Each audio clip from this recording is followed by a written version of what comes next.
En este video vamos a seguir hablando sobre el dolor nociceptivo y particularmente hablaremos sobre el dolor de tipo articular. Lo primero que hay que hablar es dónde se encuentran los nociceptores a nivel articular. Los nociceptores van a estar ampliamente distribuidos en las articulaciones y el dolor puede originarse de estructuras dentro o adyacentes a la articulación.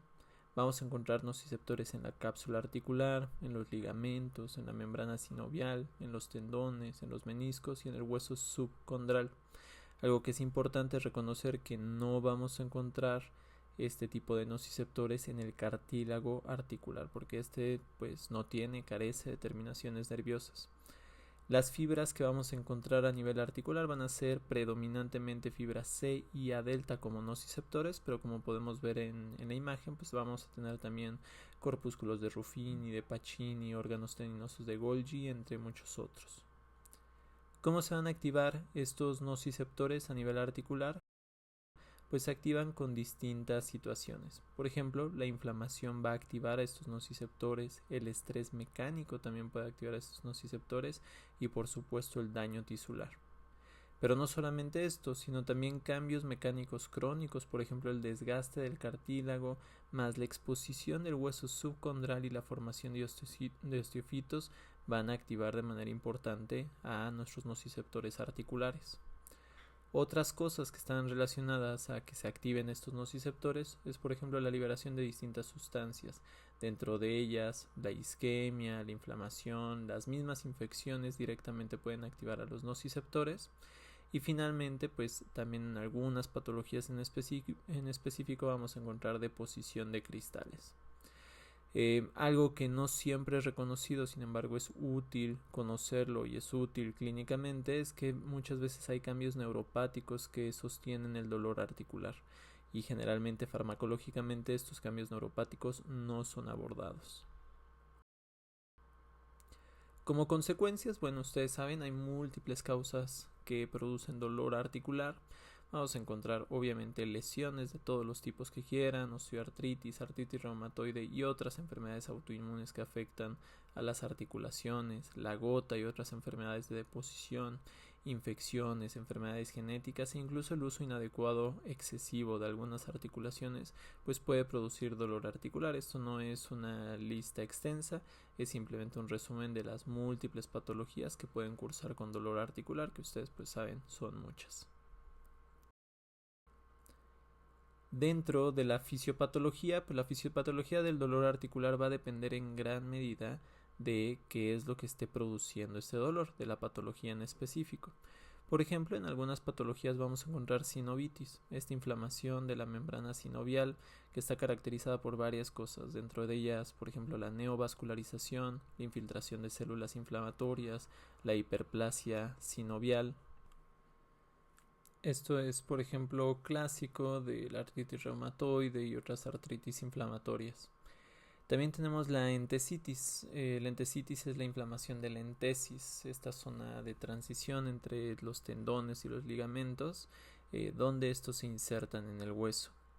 Esto lleva a la formación de hueso nuevo y esto es la principal fisiopatología o el principal mecanismo fisiopatológico en distintas condiciones, por ejemplo en espondiloartropatías. Independientemente de cuál es la causa inicial, pues lo que vamos a tener es que se va a liberar una gran cantidad de sustancias, dentro de ellas la prostaglandina 2, el factor de crecimiento nervioso, otros factores de crecimiento, distintas interleucinas, y todo esto va a llevar a la sensibilización de los nociceptores. Muchos de los fármacos que vemos específicamente para dolor articular van a actuar sobre estas sustancias, en particular sobre la sustancia o sobre el receptor de la sustancia, como podemos ver en esta imagen.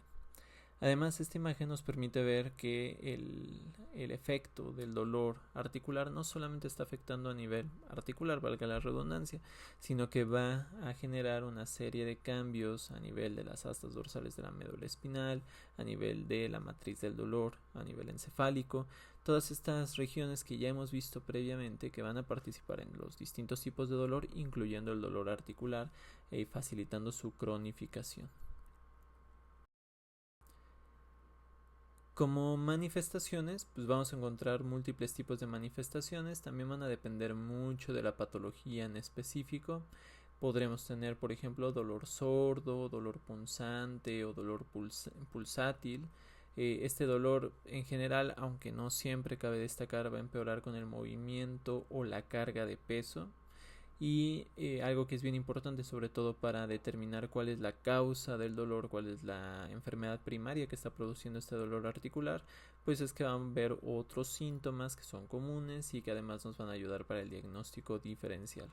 Tal es el caso de la rigidez matutina, de la hinchazón, el edema articular, el enrojecimiento, el calor local y la limitación al rango de movimiento. Entonces esto más los antecedentes pues nos debe de dar el diagnóstico particular dentro de una serie de diagnósticos diferenciales del dolor articular.